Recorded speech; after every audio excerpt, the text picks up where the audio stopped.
அன்னைக்கு ராத்திரி மந்திராலோசனை சபை கூடியிருக்கிறதாவும் குமார சக்கரவர்த்தியை எதிர்பார்த்து எல்லாரும் காத்துட்டு இருக்கிறதாவும் செய்தி வந்ததும் மாமல்லர் புவன மகாதேவி கிட்ட விடை பெற்று கிளம்பினாரு. புள்ளலூர்ல இருந்து சக்கரவர்த்தி செய்தி அனுப்புனனால தான் இன்னைக்கு இந்த சபை கூடியிருக்கு.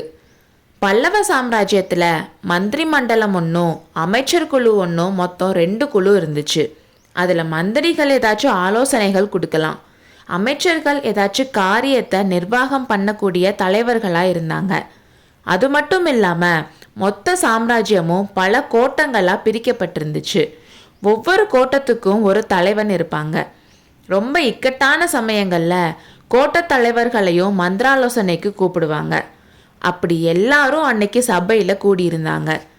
பரஞ்சோதி பின்னால் வர மாமல்லர் மண்டபத்துக்குள்ளே வந்ததும் எல்லாரும் எந்திரிச்சு நின்று மரியாதை பண்ணாங்க.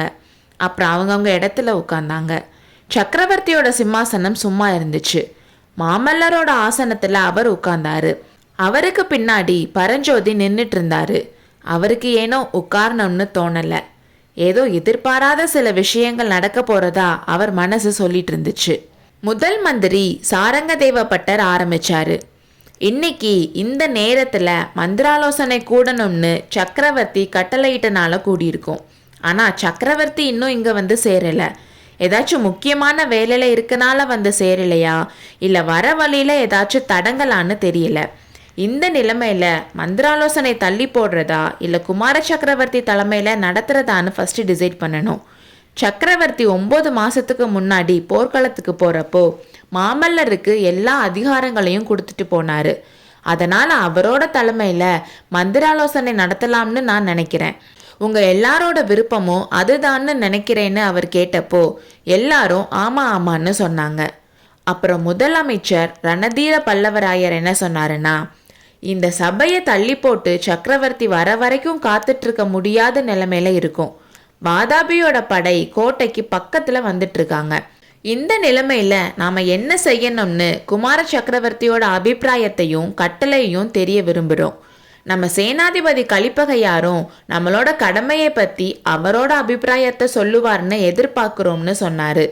அப்போ செஞ்சிக்கோட்டை தலைவன் சடையப்ப சிங்கன் சொன்னா, சக்கரவர்த்தி பற்றி ஃபஸ்ட்டு தெரிஞ்சுக்க விரும்புகிறோம். வடக்கு போர்க்களத்தில் நம்ம சேனாதிபதியோட தான் சக்கரவர்த்தி இருப்பதா நினச்சிட்டு இருந்தோம். சைன்யத்தை விட்டுட்டு சக்கரவர்த்தி எங்கே போனார்னு சேனாதிபதி சொல்ல முடியுமான்னு சொன்னான்.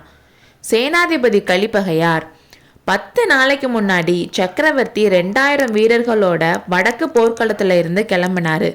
காஞ்சி கோட்டைக்கு சைன்யத்தோட வந்து சேர சொல்லி எனக்கு கட்டளை போட்டுட்டு கிளம்பினாரு. அதுக்கப்புறம் எனக்கு ஒன்றும் தெரியாது. புள்ளலூர் போர்க்களத்துக்கு போவார்னு கெஸ் பண்ணேன்.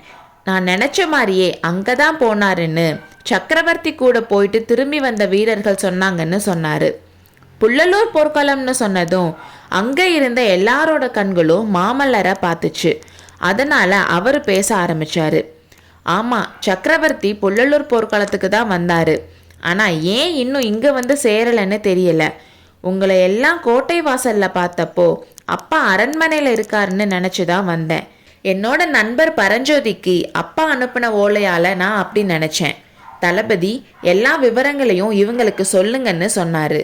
தளபதி பரஞ்சோதி, புள்ளலூர் போரில் நடந்தது, துர்விநீதன் தோத்து ஓடினது, அவனை துரத்திட்டு அவங்க போனது, சக்கரவர்த்தி வேற வழியாக தெற்கு பக்கம் வந்தது, மாமல்லர் வெள்ளத்தில் சிக்கி மண்டபப்பட்டு கிராமத்தில் ஒதுங்கினது, அவங்க மாமல்லரை தேடினது, துர்விநீதனை சக்கரவர்த்தி சிறைப்படுத்திட்டு தமக்கு ஓலை அனுப்புனதுன்னு எல்லாத்தையும் சொன்னார். ஆயனர் சிவகாமி விஷயத்தை மட்டும் சொல்லலை. அப்போ முதல் மந்திரி சாரங்கதேவ பட்டர், சக்கரவர்த்தி இல்லாத டைமில் நம்மளோட பொறுப்பு பல மடங்கு அதிகமாயிருக்கு. இது வரைக்கும் நம்ம பார்க்காத பெரிய படை நம்மளை நோக்கி வந்துட்டுருக்கு. இந்த நிலைமையில் நம்ம செய்ய வேண்டியது பற்றி குமார சக்கரவர்த்தியோட அபிப்பிராயத்தை தெரிஞ்சுக்க விரும்புகிறோம். கோட்டை தலைவர்களும் மாமல்லரோட கட்டளையை எதிர்பார்க்குறாங்க. காஞ்சி கோட்டை முற்றுகை ஆரம்பிக்கிறதுக்குள்ள அவங்களோட கோட்டத்துக்கு போயிடணும்லன்னு சொன்னார். மாமல்லர் உடனே பதில் சொல்லாமல் தீவிரமாக எதையோ யோசிச்சுட்டு இருந்தாரு. அதை கவனித்த முதலமைச்சர் ரணதீர பல்லவராயர், முதல்ல வடக்கு போர்க்களத்திலிருந்து திரும்பி வந்திருக்க சேனாதிபதி கலிப்பகையார் அவரோட அபிப்பிராயத்தை சொல்றது நல்லது. சக்கரவர்த்தி இந்த சபையை கூட்ட சொன்ன நோக்கம் என்னன்னு அவருக்கு தெரிஞ்சிருக்கலாம்னு சொன்னாரு. சேனாதிபதி கலிப்பகையார் எந்திரிச்சு, சக்கரவர்த்தி இந்த சபையை கூட்ட சொன்னதுக்கு காரணம் காஞ்சி முற்றுகை சம்பந்தமாக தான். முற்றுகை ஒருவேளை 1 வருஷம் இருந்தாலும் இருக்கலான்னு எதிர்பார்க்கிறாரு. இந்த 1 வருஷம் கோட்டைக்குள்ளே இருக்கிறவங்களுக்கும் வெளியே இருக்கிறவங்களுக்கும் எந்த சம்பந்தமும் இருக்காது. முற்றுகை காலத்தில் நம்ம கோட்டை தலைவர்கள் என்ன செய்யணும்னு அவங்களுக்கு சொல்ல விரும்பினாரு. ஆனால் அவர் என்ன சொல்ல நினைச்சாருன்னு எனக்கு தெரியாதுன்னு சொன்னார். சேனாதிபதி, வாதாபி படைகள் கோட்டை வாசலுக்கு எப்போ வந்து சேரும்னு நினைக்கிறீங்கன்னு கோட்டை தலைவர்களில் ஒருத்தன் கேட்டான். நாளைக்கு சூரியன் உதிக்கிறதுக்குள்ளே வந்து சேரலாம், அஸ்தமனமாகிறதுக்குள்ள கோட்டையை நாலாபுரமும் சுற்றிடுவாங்கன்னு சொன்னார். அப்படின்னா கோட்டைக்கு வெளியே போகிறவங்க நாளைக்கு சூரிய உதயத்துக்குள்ளே போயிடணும்லன்னு கேட்டார். ஆமாம், சக்கரவர்த்தி இன்னைக்கு ராத்திரிக்குள்ளே வரலன்னா கோட்டை தலைவர்கள் அவங்களோட ஊருக்கு திரும்பி போகிறது தான் நல்லது. சக்கரவர்த்தியோட கட்டளை உங்களை வந்து சேரும்னு எதிர்பார்க்கலாம்னு சொன்னார். எல்லாரும் கொஞ்ச நேரம் அமைதியாக இருந்தாங்க. அப்புறம் எல்லாரும் மாமல்லரையே பார்த்துட்டு இருந்தாங்க. குமார சக்கரவர்த்தியோட கட்டளையை எதிர்பார்த்து காத்துட்ருக்கோம்னு முதல் மந்திரி சொன்னார். மாமல்லர் அவரோட ஆசனத்தில் இருந்து கம்பீரமாக எந்திரிச்சாரு. எல்லாரையும் ஒரு தடவை பார்த்துட்டு, 10 மாசத்துக்கு முன்னாடி சக்கரவர்த்தி காஞ்சியை விட்டு கிளம்பினப்போ அவர் திரும்பி வர வரைக்கும் எல்லா பொறுப்புகளையும் அதிகாரத்தையும் எனக்கு கொடுத்துட்டு போனது உங்க எல்லாருக்கும் ஞாபகம் இருக்குல்லன்னு கேட்டாரு. எல்லாரும் ஞாபகம் இருக்குன்னு சொன்னாங்க. முதல் மந்திரி எந்திரிச்சு, பல்லவகுமாரா, சக்கரவர்த்தி எங்களை ஆலோசனை கேட்குறப்போ நாங்கள் எங்களோட கருத்தை சொல்லுவோம். அதே மாதிரி நீங்கள் கேட்டாலும் நாங்கள் எங்கள் அபிப்பிராயத்தை சொல்லுவோம். நல்ல ஆலோசனை செஞ்சுட்டு நீங்கள் எப்படி கட்டளையிடுறீங்களோ அந்த மாதிரி நடந்துக்குவோம்.